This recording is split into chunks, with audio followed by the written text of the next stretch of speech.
The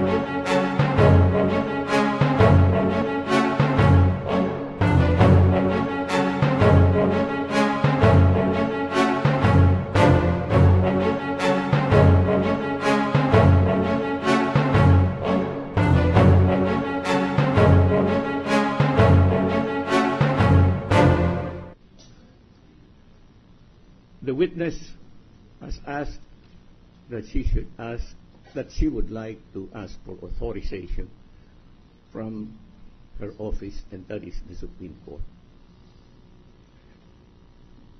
We do not know how the Supreme Court will react. But let us suppose that the Supreme Court says, do not release it. We will now run the risk of having a showdown between the Impeachment Court and the Supreme Court. I thought that we're here to try Chief Justice Corona as to whether he should be removed from office or not. That is what we are here for. But we cannot have another problem of a clash between the Supreme Court and Congress. There are cases in the Supreme Court asking for a TRO against the Impeachment Court. They did not grant it. I wouldn't know the reason, but let us just assume that it is in deference to the Senate. The lady witness is asking for time too, if I understand her correctly, to ask for authorization. Chances are it will be given. Yes. But if it will be given, then we don't have a problem that she will be scolded by her bosses. She has her own boss, like our secretary here. Her boss is the Senate, period. What I'm trying to say is that in our desire to have a fair trial, let us not, I hope the two parties will agree, both the prosecution and the defense, give her a day to ask the Supreme Court whether it's all right for her, rather than using the strong arm of the Impeachment Court. That is all. We should avoid a class. We have already too many problems in the country. That is all, Mr. President. The senator from Iloilo may reply. Mr. President, I accept the wise counsel of the gentleman from Icora. But the lady witness has already stated on the record, she has brought the SALNS in compliance with the subpoena of this court. If, in fact, theoretically, the Supreme Court tomorrow will say you are not authorized to release it, then precisely we will get into that situation of a confrontation between this court and the Supreme Court.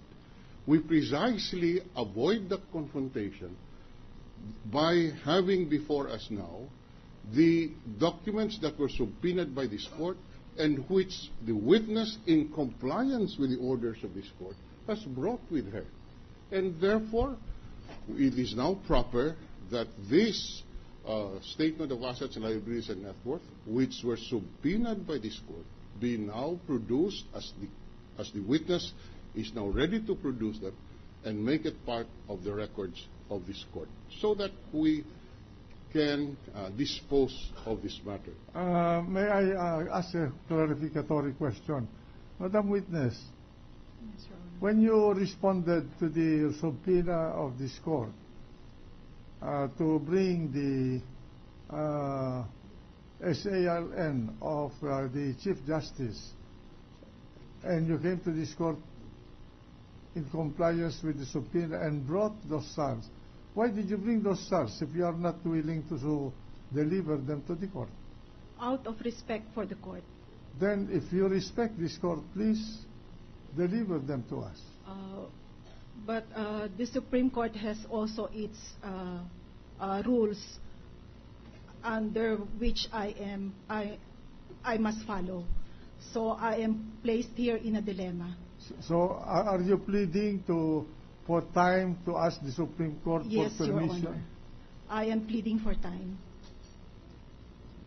The minority floor leader, before we dispose this issue. Mr. President, You have 2 minutes. like the other senator judges, I am also disturbed by this. But may I take note that the subpoena was issued to the clerk of court and not to the Supreme Court. In the same manner that when the Supreme Court or any court of the land issues a subpoena to a bank manager, the bank manager cannot come to the court and say, hintayin ko muna yung board of directors o yung presidente. The problem with giving into this request is the precedent that it will set. I would really like to go along with the, I really believe that the Supreme Court would allow the release, and there's no reason for them not to. But the problem is the precedent that it will set. If all the witnesses that will come here, who are custodians and the subpoenas are issued to them, will come and tell us they have to ask their boss, that will erode the authority of this impeachment court. That's why I'm constrained, Your Honor, not to avail of the 2-minute time, but to raise a point of order. Rule 5 says the Senate shall have the power to compel the attendance of witnesses, to enforce obedience to its orders, etc., etc., Mr. President. The subpoena is an order of this court. And a few minutes ago, the presiding officer already ordered the witness to surrender those documents. So I think, Your Honor, it is in order to raise a point of order to simply order this witness to turn over these documents. The Supreme Court will not fault you for that, because it is precisely under the authority of this impeachment court.